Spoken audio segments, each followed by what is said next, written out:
So I had this experience recently where I read this headline over and over trying to follow the logic of it. It was a British news outlet that stated that the Azov battalion had removed its neo-Nazi symbology because of exploitation by Russian propagandists.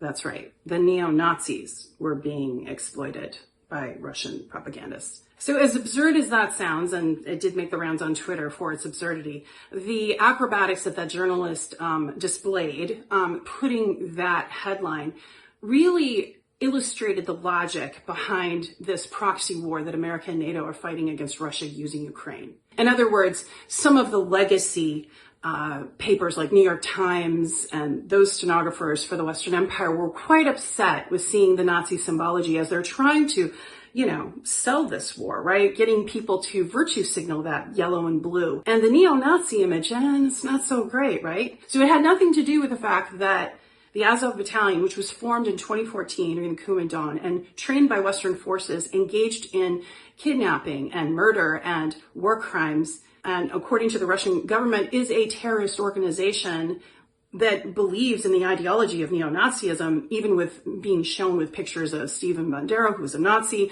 and also with all the different regalia like the Wolfson symbology, as well as the other neo-Nazi symbols on the uniforms. It wasn't that. It was how it looked. And this is reminiscent of recently when Al-Qaeda wanted to kind of soften that hard image. So it aligned itself with some more reasonable jihadists that are publicly funded by university and such, and tried to do what's called rebranding. Well, rebranding in public relations terms is changing the optics. So the depth of this is that it doesn't matter what the activities are, like engaging in torture, war crimes, kidnapping. It's how you look while you do it. And then, of course, if it goes awry, you blame Russia.